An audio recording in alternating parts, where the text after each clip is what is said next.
saya melihat bahwa aksi intoleransi tampaknya ya semakin meningkat di era pemerintahan Pak Prabowo ini. Ya, paling tidak ya itu yang tampak di media media massa, media sosial. Pendapat Pak Pendeta gimana? Ya, jadi saya kira kita harus memberikan catatan ini kepada pemerintah ya, Pak Prabowo dan Gibran. Pelarangan dan pengerusakan tempat retreat atau rumah villa di Cidau adalah sebenarnya itu tindakan pidana.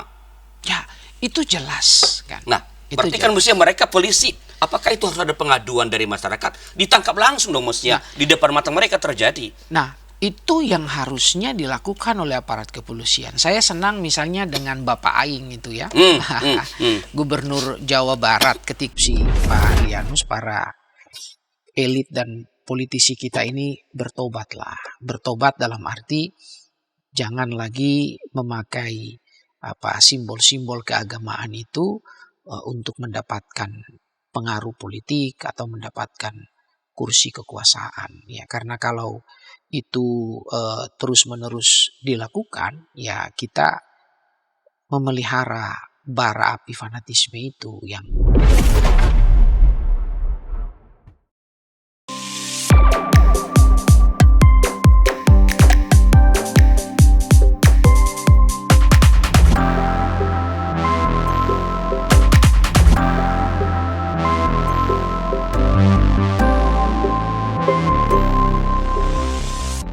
Sahabat DKB, kita kembali jumpa dalam acara Warteg RI, Warung Teologi dan Refleksi Iman, bersama saya Arlian Sudarosa sebagai pelayan warung. Ini adalah sebuah forum di mana kita membicarakan isu-isu hangat di tengah-tengah masyarakat, ya, atau perkembangan pemikiran teologi atau ajaran gereja, untuk menolong kita dapat menganalisis situasi dengan baik dan menempatkan iman Kristiani dengan tepat di tengah-tengah perkembangan bangsa, perkembangan masyarakat, dan supaya gereja jangan ketinggalan kereta. Supaya gereja jangan ketinggalan dalam memberi pendapatnya, opininya, pendiriannya tentang berbagai isu yang berlangsung di tengah-tengah bangsa kita. Dan kali ini kita bicara mengenai sesuatu yang sangat hangat belakangan ini, semakin menghangat bahkan memanas sebenarnya. Kita beri judul lagi-lagi pelarangan ibadah dan penolakan gereja. Dan untuk membahas ini telah datang di situ narasumber kita. Udah lama beliau tidak muncul, ini narasumber yang tetap sebentar, tapi udah lama nggak muncul. Bapak Pendeta Hariman Patianakota. Selamat datang kembali Pak Hariman. Halo Pak Larosa, hatur nuhun. Senang bisa ketemu lagi. Iya. Kesibukannya apa nih sekarang ini? Sekarang saya setelah dari Maranatha lebih banyak menghabiskan kegiatan di Sinode Gereja Kristen Pasundan ya. Kebetulan saya masih mendapatkan kepercayaan sebagai ketua bidang 1 di Majelis Sinode GKP. Nah, itulah yang saya coba kerjakan di masa ini. Sekaligus juga memikirkan tentang bagaimana bisa menolong saudara-saudara kita yang terbatas secara ekonomi, yang tidak punya akses untuk pendidikan tinggi. Nah, itulah yang hari ini saya sedang menggarap itu. Iya. Nah, GKP adalah Gereja Kristen Pasundan, ya, yang berpusat di Bandung, Jawa Barat. Oke, Pak Harim, kita bicara tentang aksi intoleransi. Ya, saya kira atau paling nggak dalam pandangan kasat mata saya ini belum tentu benar. Ya, saya melihat bahwa aksi intoleransi tampaknya ya semakin meningkat di era pemerintahan Pak Prabowo ini. Ya, paling tidak ya itu yang tampak di media media massa, media sosial. Pendapat Pak Pendeta gimana? Ya, jadi saya kira kita harus memberikan catatan ini kepada pemerintah ya, Pak Prabowo dan Gibran ya. Belakangan ini selain isu premanisme yang menguat di masyarakat, kita mendapati tindakan-tindakan intoleransi yang kembali mencuat. Ya. Salah satu yang terjadi yang kemudian viral adalah kasus Cidahu ya di Sukabumi, lalu kemudian ada pelarangan pendirian rumah ibadat di GBKP. Depok ya, dialami oleh saudara-saudara kita di GBKP ya, Berarti GBKP Batak Depok, Karo. ya.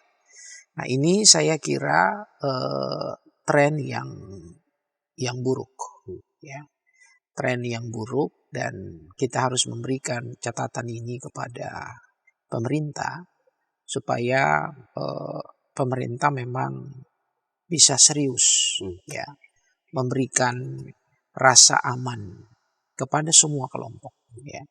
Masyarakat apapun sukunya, apapun agamanya, berhak untuk mendapatkan kehidupan yang lebih baik di negara ini ya. Berhak untuk mendapatkan rasa aman, berhak untuk mendapatkan rasa keadilan, berhak untuk melakukan ibadah sesuai dengan keyakinan mereka masing-masing. Dan negara seharusnya hadir untuk memberikan itu. Kalau saya personal, Pak Pendeta, sebenarnya kan kalau kita melihat sosok presiden kita ini kan, dan latar belakang seorang TNI, yang kalau orang mengatakan nasionalismenya mestinya tak diragukan, ya, karena dia seorang prajurit TNI dan dikenal sebagai orang yang sangat tegas, bahkan kadang keras. Nah, berharap saudara, dengan ketegasan itu di era Pak Prabowo ini mestinya pelarangan terhadap ibadah entah agama apapun itu mestinya tidak terjadi, karena kita berharap beliau akan sangat tegas bertindak sebagai seorang militer yang berpengalaman militer, dan sebagai seorang yang nasionalis, apalagi kalau misalnya keluarganya sudah majemuk, ya, sudah majemuk. Jadi ia bisa menghayati sebenarnya betapa pentingnya menjaga keragaman dan menjamin kemerdekaan siapapun untuk beribadah. Tapi kok yang terjadi malah saya nggak tahu, kalau dibandingkan dengan era sebelumnya kelihatannya ini lebih banyak muncul lagi tadi Pak premanisme. Di era sebelumnya udah misalnya ada organisasi preman yang berkedok agama udah dibubarkan. Sekarang walaupun nggak ada namanya tapi kembali muncul. Menurut apa yang sedang terjadi? Jadi kalau kita melihat paling tidak catatan perjalanan kita sebagai sebuah bangsa, latar belakang militer itu tidak cukup untuk membuat negara kita ini menjadi negara yang aman untuk semua. Ya. Kalau hanya mengandalkan latar belakang militer saja tidak cukup, gitu ya. Kita punya catatan sebelumnya misalnya dengan Pak SBY. Ya. Dia seorang jenderal, tapi justru kasus-kasus pelanggaran hak asasi ya untuk beribadah ya, tindakan-tindakan penutupan gereja, juga masjid dari aliran yang berbeda dari mayoritas ya, penyerangan terhadap kelompok-kelompok keagamaan tertentu itu justru marak terjadi. Bahkan ada tokoh yang kita tahu sangat fundamentalis ya, tapi terkesan mendapatkan karpet merah ya di masa beliau. Nah, karena itu menurut hemat saya latar belakang militer saja tidak cukup ya. Bahkan kalau kita melihat pada perjalanan bangsa kita, saya justru menangkap ada semacam politisasi ya. Kalau ketidakamanan itu terjadi, maka di situ orang membutuhkan sosok yang tegas, dan sosok tegas itu adalah seorang militer gitu ya. Padahal ya ini menurut saya ya salah satu trik politik juga. Apa ini memang sengaja dibiarkan supaya akan muncul ini loh ketegasannya begini? Nah, pemerintah kita seharusnya membuktikan diri ya bahwa mereka tidak memakai organisasi-organisasi tertentu ya, baik premanisme yang tanpa membawa simbol-simbol agama maupun premanisme yang membawa simbol memakai agama. simbol-simbol agama sebagai alat ya kekuasaan ya. Kita berharap bahwa pemerintah kita nggak seperti itu ya. Apalagi tadi yang Pak Larosa sampaikan bahwa Prabowo ini ketika terpilih masyarakat berharap supaya sebagai presiden dengan latar belakang keluarga yang majemuk ya, beliau bisa kemudian memberikan rasa aman untuk semua ya. Beliau bisa menjamin supaya kelompok-kelompok agama itu bisa beribadah dengan aman dan damai. Tetapi ya belakangan ini yang terjadi sebaliknya ya. Mumpung beliau belum terlalu lama ya kan menjabat ini, baru 1 tahun ya, baru 1 tahun menjabat, masih ada tahun-tahun ke depan, dan sekarang kita perlu ya mengingatkan ke beliau ya supaya beliau juga menaruh concern dengan ini, apalagi misalnya ya dalam kasus Cidahu ya ada staf khusus Kementerian HAM itu ya yang kemudian meniatkan untuk menjamin para pelaku kekerasan di Cidahu. Ini kan sesuatu yang yang sangat tidak logis, yang melukai nurani kita sebagai bangsa. Pelaku kok dijamin? Yang harusnya dijamin itu korban. Nah ini saya kira alarm untuk Pak Prabowo ya, melihat ulang ya orang-orang yang ada di kabinetnya, kalau betul-betul beliau komit ya untuk menghadirkan keamanan, kemajuan ya, mewujudkan Indonesia emas ya. Dulu beliau suka bicara tentang macan Asia dan seterusnya ya. Hal-hal yang seperti ini harus dibereskan. Nah, Pak Pendeta, saya ingin kita ini kan situasi umumnya ya. Saya ingin kita melihat, coba sedikit membahas dua case yang belakang ini, soal Sukabumi di Cidahu dan soal GBKP Cilodong.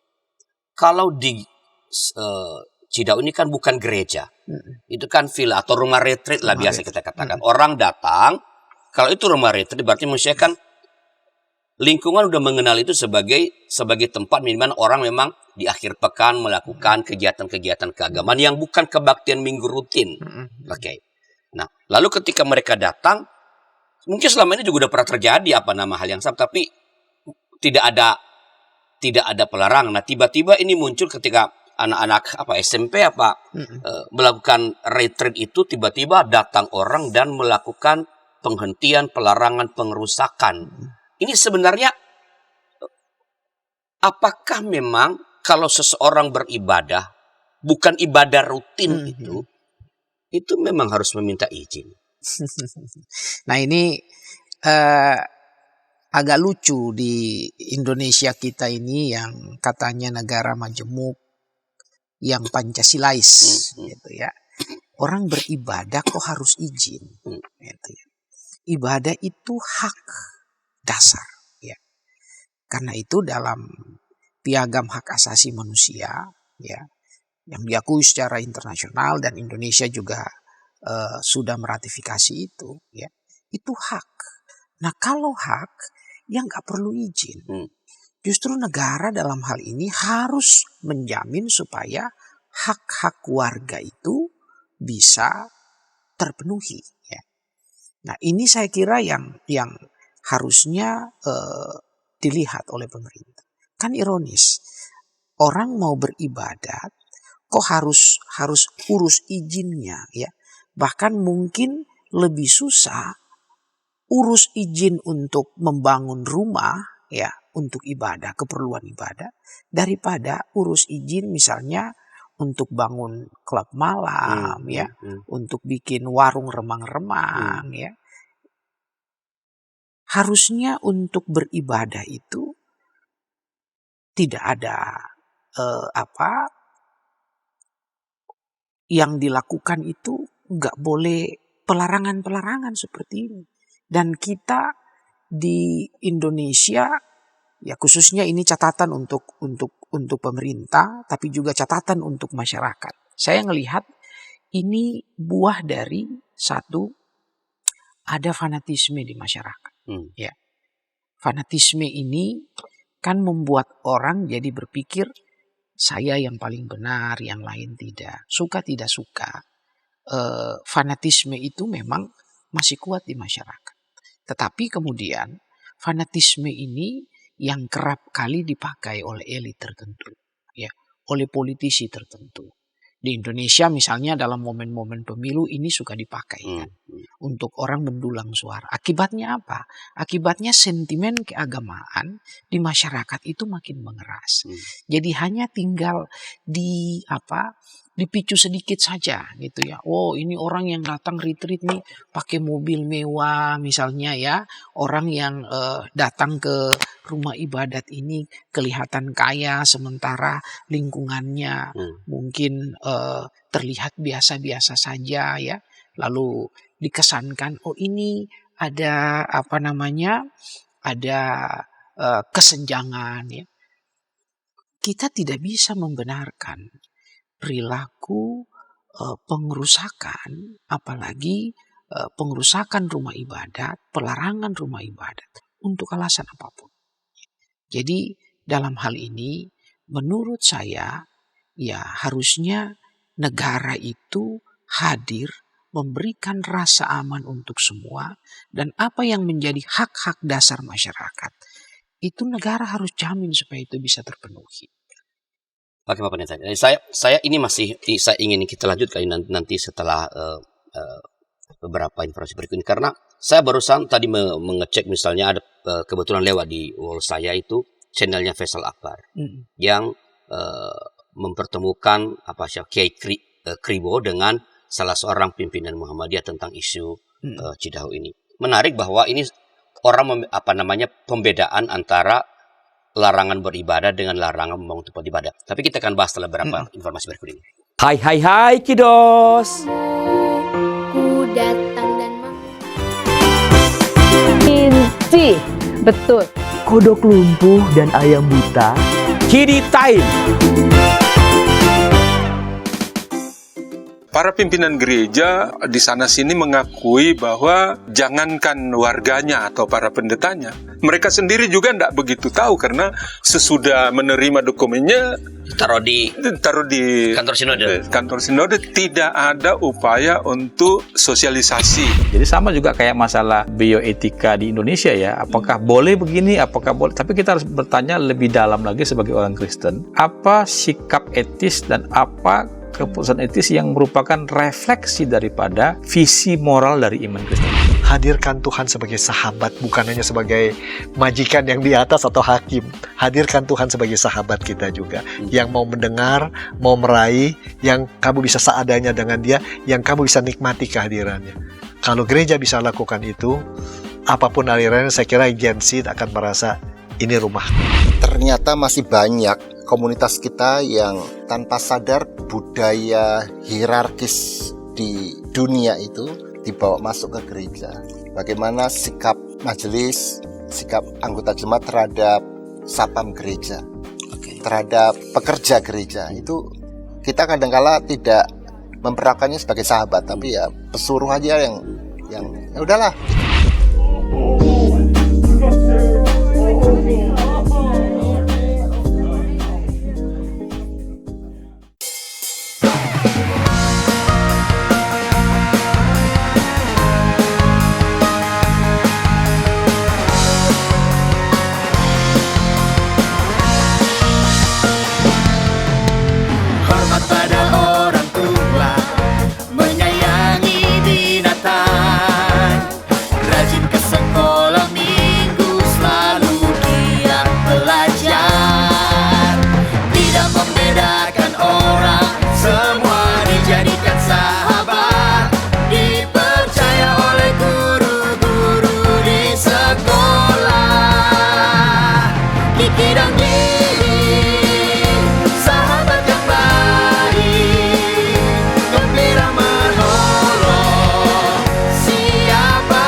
Shalom adik-adik. Hari ini Kepik berkeliling dari desa ke desa. Kepik pengen ke rumah Pak Tani. Coba, ada yang tahu nggak di rumah Pak Tani ada apa saja? Ayo coba tebak. Apa coba? Betul, ada sapi. Mo. Mereka sekarang rukun dan jalan bersama-sama pulang ke rumah Pak Tani. Kak Evelyn, tapi sebelum tidur aku mau dengar dongeng dulu. Katanya tadi sudah ngantuk. Pokoknya aku mau dengar dongeng dulu, kakak. Jadi pangku nih. Kayak cerita ya, siap? Ayam buta hanya bisa mendengar suara orang berseru-seru sambil berlari. Lari, kebakaran. Sekarang kodok lumpuh itu bebas berada di atas punggung semua ayam. Kemanapun ia mau pergi, ayam-ayam siap membawanya dengan senang hati.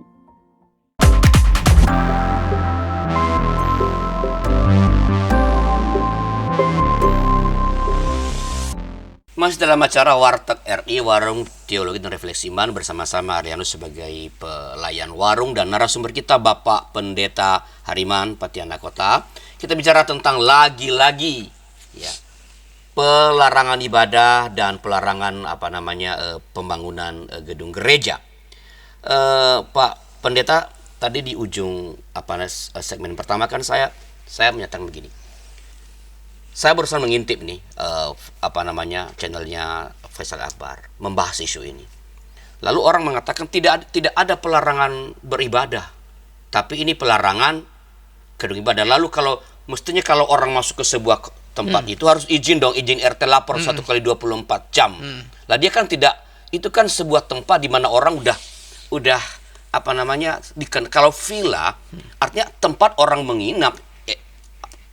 Siapapun bisa datang menginap dan menyewa, apalagi kalau rumah retreat. Nah, pertanyaan saya, apakah memang ada pembedaan antara ibadah yang bukan rutin seperti kebaktian minggu dengan ibadah ya retreat, atau kayak di rumah saya kadang-kadang kami keluarga besar itu sekitar 30 orang datang, ya kami bertemu kayak orang bilang arisan, tapi arisan dimulai dengan doa, nyanyi, ibadah. Kebetulan saya pendeta, ya kadang-kadang saya berkhotbah, tapi untuk keluarga besar. Nah, apakah hal seperti ini memang untuk beribadah perlu izin begitu? Jadi ibadah itu hemat saya nggak perlu izin, ya. Yang penting dalam beribadah kita tidak mengganggu orang lain, itu kan ya. Yang perlu izin itu kalau di Indonesia, walaupun kita semua harus kritis dengan itu, izin mendirikan rumah ibadah. Ya, itu kan ada prosedur yang harus ditempuh, ya, persyaratan yang harus dipenuhi dan seterusnya. Tapi kalau ibadah, ya ini kan nggak perlu izin. Di sebuah RW atau RT, orang mau bikin pengajian misalnya, ya, ada yang meninggal lalu kemudian mau didoakan dan seterusnya, atau ada syukuran, ya, lalu orang bikin pengajian untuk mensyukuri, itu kan nggak perlu izin. Sama seperti misalnya tadi, ya, Pala Rosa kumpul dengan keluarga, lalu karena kebetulan sama-sama Kristen, mengungkapkan rasa syukur itu, ya kita nyanyi, kita doa, ya itu kan juga ibadah. Dan itu kan kita nggak perlu minta izin, ya, kemana-mana gitu, ya. Lalu kalau dalam konteks Cidahu, ya, ini ada anak-anak yang liburan sekolah, mereka datang bareng, membangun satu kebersamaan, ya. Lalu kemudian juga mereka mengisi itu dengan kegiatan yang positif. Spiritualitas mereka diisi, ya, dengan pengajaran, dengan ibadah. Nah, itu kan sesuatu yang baik, sesuatu yang positif. Nah, untuk hal yang seperti itu, apakah memang harus izin RT, RW dan seterusnya? Kan nggak perlu, dan itu hak. Ya. Sekali lagi yang saya katakan di awal bahwa ini adalah hak, ya. Hak dasar yang dimiliki oleh setiap orang, dan kita nggak bisa larang itu. Mau dia Islam, mau dia Kristen, Hindu, Buddha, apapun, ya, tidak bisa larang. Nah, ini yang harusnya harusnya dipahami ya. Orang-orang yang berlaku fanatik harus ingat bahwa dia sama sekali tidak bisa mematikan iman orang lain. Dia sama sekali dengan dengan membubarkan orang beribadah, dia tidak akan pernah bisa menghentikan iman dari orang itu. Sebaliknya justru akan semakin memperkuat iman dari orang itu. Dan orang akan menilai, loh ini kok kelompok agama yang seperti ini kok bisa berlaku seperti ini, kan memalukan. Mencoreng kelompok besar yang sebenarnya nggak seperti itu gitu ya. Nah, jadi saya ngelihat kalau orang tidak suka, alasan itu bisa dibuat-buat apa saja. Nah, berbeda kan dengan di Cidahu, walaupun masih sejenis lah ya, serupa. Ada orang di Depok yang sudah mengantongi izin, sudah mendapatkan izin. Berarti sudah ada persetujuan Pemda. wilayah sebenarnya. Sudah 90-60 terpenuhi. Iya, sesuai dengan SKB 2 Menteri itu kan. Tanda tangan warga pasti sudah diminta, sudah diajukan sampai ke Pemda, lalu Pemda kemudian sudah memberikan izin. FKUB semua sudah lakukan verifikasi. Semua persyaratan itu sudah terpenuhi. Izin sudah ada, orang mau membangun. Tiba-tiba datang sekelompok orang mengatasnamakan agama untuk bilang stop. Dan itu difasilitasi juga, dibela quote and quote ya oleh pemerintah dengan meminta untuk menghentikan sementara. Itu yang saya lihat ironi di negara ini. Yang korban itu bukannya yang dibela, tapi justru pelaku. Nanti ujung-ujung alasan kami mengamankan supaya tidak terjadi sesuatu yang lebih besar. Loh, kok negara kalah ya dengan pelaku-pelaku kekerasan? Kok negara kalah dengan pelaku-pelaku intoleransi? Ini ada apa? Ya. Nah, karena itu ya kita harus memberikan catatan kritis untuk itu. Karena para polisi suka mengatakan ini demi keamanan. Ya, kalau demi keamanan, kenapa yang dilindungi yang perusuhnya? Maksudnya kan yang dilindungi adalah korban. Apakah saya bisa mengatakan bahwa sebenarnya para pelaku pelarangan dan pengerusakan tempat retreat atau rumah villa di Cidahu adalah sebenarnya itu tindakan pidana? Ya, itu jelas kan. Nah, berarti kan mestinya mereka polisi. Apakah itu harus ada pengaduan dari masyarakat? Ditangkap langsung dong mestinya. Di depan mata mereka terjadi. Nah, itu yang harusnya dilakukan oleh aparat kepolisian. Saya senang misalnya dengan Bapak Aing itu ya. Gubernur Jawa Barat ketika itu luar biasa. Terjadi masalah Cidahu, ia kemudian datang ya ke tempat rumah retreat itu, bertemu dengan pemiliknya, bertemu dengan para korban itu, dan selain dia memberikan bantuan, dia memberikan pesan harus ditindak sesuai dengan hukum. Kita serahkan ke pihak yang akan menangani ya, dalam hal ini kepolisian. Nah, itu tindakan yang tepat. Pemimpin harusnya seperti itu ya, harus seperti itu. Nah, kita berharap polisi ya, aparat keamanan negara harusnya bertindak seperti itu. Yang pelaku kekerasan ini ditangkap, diproses secara hukum, korban itu yang dilindungi. Nah, ditambah lagi yang tadi Pak Pendeta bilang kan, staf dari Menteri Kementerian HAM yang mengajukan diri untuk memberikan penjaminan gitu. Apakah memang itu tendensi pemerintah sekarang atau Kementerian HAM itu membela para perusuh itu? Dan sebenarnya kemarin itu semacam test the water gitu loh.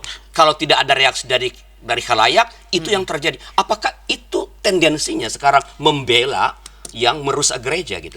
Nah, ini yang saya kira pembuktiannya itu pemerintah harus lakukan, bahwa bukan seperti itu gitu ya. Kan sekarang memang udah katakan itu tidak, itu hanya usul. Menterinya itu kemudian mengatakan bahwa itu usulan pribadi, bukan atas nama kementerian. Tapi ini staf ya. Nah, ini kalau yang ngomong si Badu di pinggir jalan itu nggak masalah gitu. Nah, ini staf di Kementerian HAM yang harusnya perspektifnya itu perspektif HAM yang dia pakai. Bagaimana menegakkan HAM, bagaimana melindungi korban gitu ya.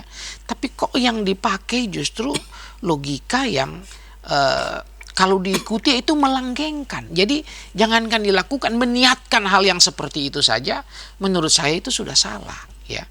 Itu sudah menyimpang dari semangat penegakan hukum. Atau memang itu tendensi kementerian itu? Nah, itu yang yang saya kira mereka harus berani membuktikan bahwa ya kehadiran mereka untuk menegakkan hak. Orang ini mesti dicopot mestinya. Ya, harusnya ya. Kalau menterinya juga, kalau tidak dicopot berarti memang menterinya membenarkan itu. Ya. Cuman karena udah terlanjur masyarakat bereaksi lalu dia menarik kembali, begitu. Harusnya sebagai pejabat publik ya tidak boleh main-main dengan perkataan, nggak boleh sembarangan omong gitu kan. Karena itu punya konsekuensi yang sangat panjang. Oke, Pendeta, saya ingin sekarang kita melihat peran majelis agama. Ya. Kan setiap agama di Indonesia kan ada majelis agama di tingkat nasional.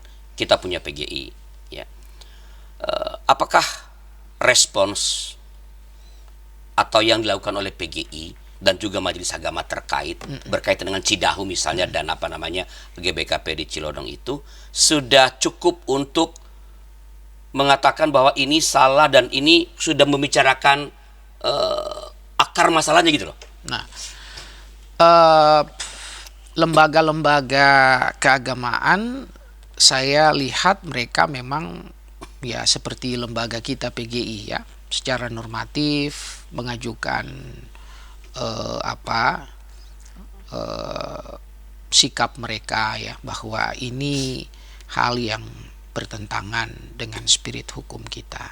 Dan lembaga-lembaga keagamaan umumnya kan mereka hanya akan memberikan siraman-siraman rohani yang menyejukkan dan seterusnya ya. Mereka juga bisa bersuara keras ya untuk mengatakan stop ya. Tapi kan yang punya power, yang punya kekuatan itu negara. Ya. Jadi saya kira yang dilakukan oleh PGI misalnya ya, dia paling banter dia melakukan apa? Paling banter kan dia mengeluarkan pernyataan, press release ya, dan itu pernyataan sudah sikap. Pak Sekum sudah memberi pernyataan yang cukup tegas ya, lah. Itu sudah dilakukan. Tapi kan negaranya yang harus kemudian bertindak ya, melakukan action, penegakan hukum. Selama hukum tidak ditegakkan ya, maka ini akan jadi presiden. Kisah-kisah ini akan terus berulang. Ya, itu yang pertama. Yang kedua, lembaga-lembaga agama seperti PGI dan seterusnya memang selain seruan-seruan yang dilakukan Muhammadiyah dan seterusnya, ini memang punya tanggung jawab untuk terus melakukan literasi ya, tentang apa? Tentang multikulturalisme, tentang pluralisme. Indonesia ini negara besar, Indonesia ini negara yang beragam. Tuhan menciptakan Indonesia ini bersuku-suku, berbangsa-bangsa, dan masing-masing suku dan bangsa itu sebenarnya kan punya keunikan. Nah, ini yang harus dihargai. Pendidikan multikulturalisme dan pluralisme itu harus dikerjakan. Nah, kementerian kita di Indonesia, Kementerian Agama selama ini kan melakukan moderasi ya. Tapi mendatangkan Zakir Naik. Nah, itu dia. Itu apakah sekali lagi mungkin ini hermetis kecurigaan ya. Kalau lihat stafnya Kementerian HAM mau menjamin, lalu Kementerian Agama memberi karpet merah kepada Zakir ya, yang Menteri Agamanya sangat kita hormati nih, yang ketika Sri Pos datang sangat wah gimana, lalu kepada Zakir Naik yang dikenal di dunia sebagai orang yang membakar semangat fanatisme keagamaan. Kenapa diberi memang tendensinya ke sana saja di tempat curiga Pak Pendeta. Ini dosa ini. Nah ini kan hal-hal yang saya kira kontraproduktif ya. Mestinya latar belakang rekam jejak itu kan dilihat.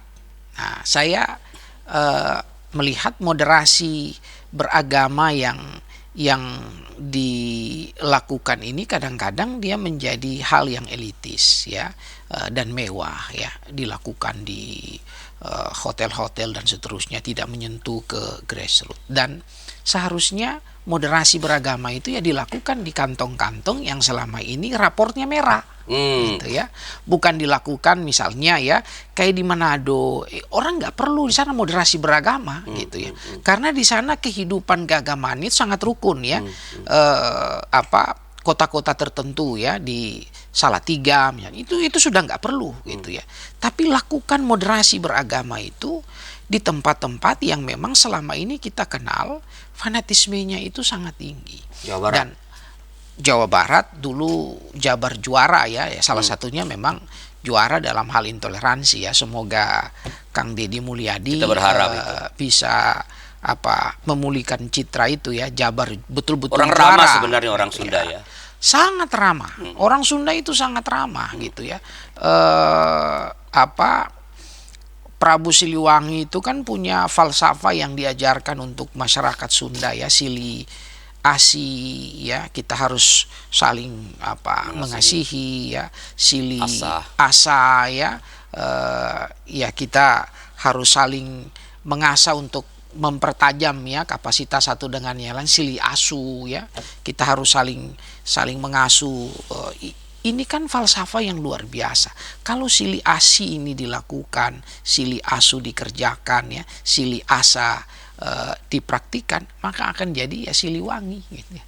Kita akan jadi betul-betul wangi gitu ya kehidupan. Nah, karena itu menurut saya ya kayak Zakir Naik ini kan orang-orang yang membawa paham-paham radikal di luar sana dibawa masuk ke Indonesia ya. Nah, kita orang Indonesia itu punya kearifan sendiri seperti masyarakat Sunda dengan sili asi, sili asu dan sili asanya ya. Orang di Maluku ya dengan pelagandong gitu ya. Orang di Minahasa dengan sitou, timou ya, tumou-tou gitu ya. Bahwa kalau kita menjadi manusia itu ya harus dengan memanusiakan manusia lain. Ini kan kearifan lokal kita.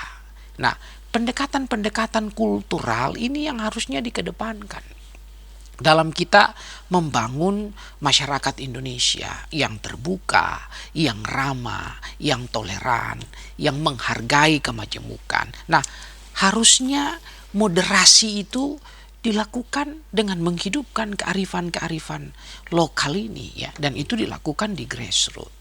Nah, ini yang saya kira harus menjadi perhatian dari lembaga-lembaga keagamaan ya. Jadi selain kita mendorong negara, state itu untuk menegakkan hukum, nah lembaga-lembaga keagamaan ini memang mengembangkan pendidikan multikulturalisme ya, dan pluralisme di akar rumput ya, sembari kita mendorong sebuah pendekatan budaya ya untuk mempersatukan kita. Masyarakat Indonesia pada dasarnya sangat-sangat humanis, sangat-sangat toleran ya, dengan berbagai falsafah yang dimiliki ada di tengah-tengah masyarakat, dari sejak nenek moyang kita. Ya, itu yang harus digali dan dihidupi ya. Oke Pak Pendeta, kita berhenti dulu. Ya. Kita lanjut setelah beberapa informasi berikut ini. Hai Kidos. Ku datang dan Inci, betul. Kodok lumpuh dan ayam buta. Kiddy Time. Para pimpinan gereja di sana-sini mengakui bahwa jangankan warganya atau para pendetanya, mereka sendiri juga tidak begitu tahu, karena sesudah menerima dokumennya Taruh di kantor sinode tidak ada upaya untuk sosialisasi. Jadi sama juga kayak masalah bioetika di Indonesia ya, apakah boleh begini, apakah boleh, tapi kita harus bertanya lebih dalam lagi sebagai orang Kristen, apa sikap etis dan apa keputusan etis yang merupakan refleksi daripada visi moral dari iman Kristen. Hadirkan Tuhan sebagai sahabat, bukan hanya sebagai majikan yang di atas atau hakim. Hadirkan Tuhan sebagai sahabat kita juga, yang mau mendengar, mau meraih, yang kamu bisa seadanya dengan dia, yang kamu bisa nikmati kehadirannya. Kalau gereja bisa lakukan itu, apapun alirannya, saya kira Gen Z akan merasa ini rumah. Ternyata masih banyak komunitas kita yang tanpa sadar budaya hierarkis di dunia itu dibawa masuk ke gereja. Bagaimana sikap majelis, sikap anggota jemaat terhadap sapam gereja, terhadap pekerja gereja. Itu kita kadangkala tidak memperlakukannya sebagai sahabat, tapi ya pesuruh aja yang ya udahlah.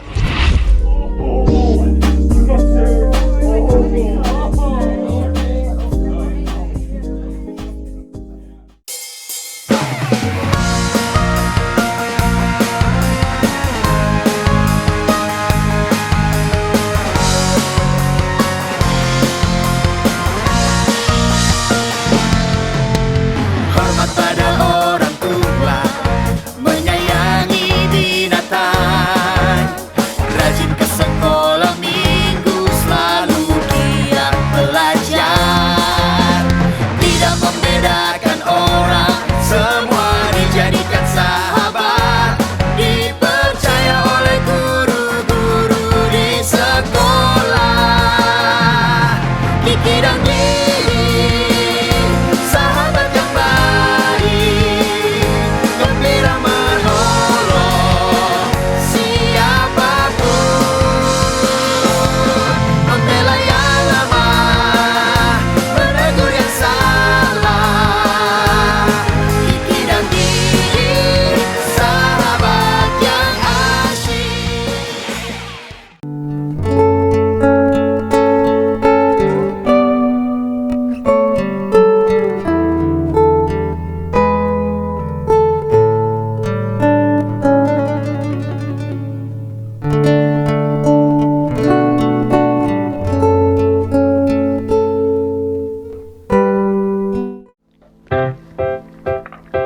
Shalom adik-adik.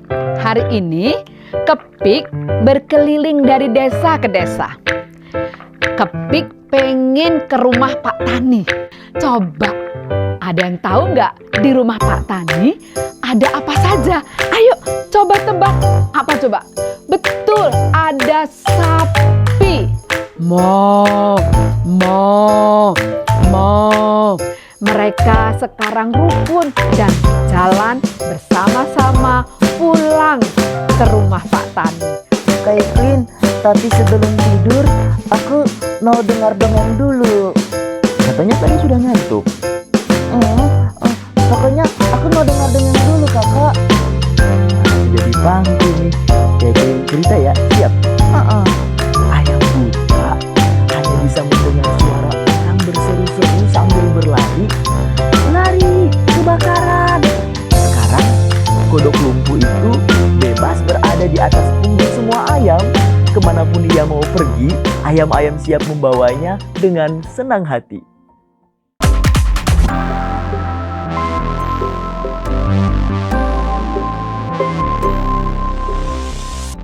Terima kasih sahabat, masih dalam acara Warteg RI, Warung Teologi dan Refleksi Iman, bersama saya Arlianus sebagai pelayan warung, dan narasumber kita Bapak Pendeta Hariman Patiana Kota yang membahas topik lagi-lagi pelarangan ibadah dan penolakan gereja. Ini segmen yang terakhir. Pak Pendeta, saya ingin kembali kepada tadi peran majelis agama. Ya. Kalau mendengarkan Pak Pendeta tadi kan berarti majelis agama seperti PGI itu kan berfungsi untuk melakukan penyadaran ya kepada umatnya, majelis agama lain kepada umatnya juga, dan upaya pencegahan dengan penyadaran itu. Sementara penindakan itu pemerintah. Jadi paling PGI hanya bisa menyerukan begitu ya. Dan apakah tanggung jawab itu sudah dilakukan dengan proper oleh PGI? Saya lihat PGI ya melalui Ketum Sekum ya, mereka sudah menyuarakan hal itu ya. Dalam kapasitas mereka, saya kira mereka sudah melakukannya. Hanya tinggal konsistensi untuk memperluas gerakan moderasi ini ya, ini yang harus terus dikerjakan. Tapi untuk penindakan pelaku-pelaku kekerasan kan itu bukan tugasnya lembaga agama, itu tugasnya lembaga negara. Jadi lembaga keagamaan seperti PGI ya, dia mendorong supaya ayo negara bersikap, ayo negara bertindak. Dan itu sudah dilakukan. Dan itu sudah dilakukan. Sekarang yang kita perlu lihat adalah actionnya negara. Nah itu jangan mau Gitu saya tanya, apa setelah Majelis Agama, kalau kita PGI gitu lah, mengeluarkan pernyataan mendesak pemerintah, menjamin supaya ini tidak terulang kembali, ya. Lalu respon pemerintah kita? Nah, kita masih dalam posisi wait and see ya, melihat. Tapi kalau pemerintah Prabowo dan jajarannya, juga pemerintah daerah tidak tegas untuk melakukan hal ini, maka sebenarnya masa depan bangsa ini yang sedang dipertaruhkan. Ya, kita tahu Indonesia ini negara yang majemuk. Kalau membiarkan kondisi ini terjadi, maka akan terjadi yang Huntington bilang ya, clash of civilization itu ya, di masyarakat di bawah akan terjadi konflik kekerasan ya antar golongan yang berbeda, dan itu mahal. Indonesia akan ketinggalan jauh. Orang sudah pergi kemana-mana, kita masih berkutat di seputar isu ini saja ya. Ini akan mendegradasi kita sebagai sebuah negara. Yang kedua, reputasi dari pemerintah itu sendiri akan menurun. Mereka akan mengalami delegitimasi ya, secara moral ya. Jadi mereka tidak lagi bisa menjadi pemimpin untuk semua ya. Ini orang-orang yang tidak bisa kita percaya gitu ya. Nah, kalau pemerintah itu sudah tidak bisa dipercaya, maka dia kan sudah kehilangan legitimasinya. Jadi siapapun nanti bisa melakukan anarkisme gitu ya. Perilaku anarkisme berbasis apapun ya. Orang akan mengutip itu, orang akan melakukan itu, dan pertaruhannya menurut saya sangat mahal. Dan karena itu ya Pak Prabowo secara khusus ya harus betul-betul memberikan perintah tegas ya. Kalau kabinet-kabinetnya yang asal ngomong, asal bicara ya, yang tidak memperhitungkan perasaan dari para korban, yang tidak berkomitmen untuk sungguh-sungguh menegakkan HAM, ganti aja ya. Ini juga perlu menjadi catatan. Nah, orang-orang yang seperti ini, bukan saya promosi Deddy Mulyadi, tapi Deddy Mulyadi juga dia harus membuktikan diri kepada yang lain gitu ya, bahwa apa yang dia lakukan ini kan sebenarnya mempertaruhkan ya, nanti dia akan dipilih lagi atau tidak gitu ya. Deddy Mulyadi saya tahu juga orang banyak ketika dia terpilih, orang mempertentangkan Islam dengan Sunda Wiwitan ini kemenangan aliran kepercayaan gitu ya. Tapi dengan kasus Cidahu dia berani turun ya, dia berani memberikan jalan politik yang benar ini seperti ini. Dan kita rindu pemimpin-pemimpin yang seperti ini dan konsisten. Mudah-mudahan Bapak Aing ini ya, dia konsisten untuk melakukan itu ya, supaya memang dalam kasus-kasus ini ya pemerintah hadir ya, negara hadir lewat aparatusnya, dan kehadiran negara itu harus dibarengi dengan keberanian untuk menegakkan hukum. Hanya dengan penegakan hukum kita bisa betul-betul menjadi negara yang demokratis. Dan hanya di dalam kehidupan negara yang demokratis, yang keberagamannya itu diakui, kita bisa melakukan pembangunan dalam banyak hal. Tanpa itu kita nggak bisa. Kementerian Agama saya nggak tahu, saya mungkin kurang apakah dalam pandangan Pak Pendeta Hariman cukup concern dengan isu ini? Apakah saya belum, bukan tidak, mungkin ada, tapi saya belum melihat pernyataan menteri atau pejabat Kementerian Agama yang cukup tegas tentang isu ini misalnya. Yang kita baca adalah ya Kementerian Agama memberi tadi fasilitas menyambut Zakir Naik. Tapi tentang ini saya belum mendengarkan. Iya, Pak Menteri Agama paling tidak dalam sorotan publik ya, yang media, dalam sorotan media ya. Memang harusnya beliau juga bisa memperlihatkan sikap ya, ketika beliau terpilih sebenarnya sebagai Menteri Agama. Harapan besar ini. Harapan besar gitu ya. Tapi saya melihat dalam beberapa hal ya, entah itu dibesar-besarkan saja oleh media ya. Tapi saya lihat itu memang jadi kontraproduktif. Misalnya mau membangun masjid di Jalan Sudirman daerah segitiga emas itu kok kenapa nggak ada masjid di sana Di ya? PIK, Ini di PIK kenapa nggak? Ini kan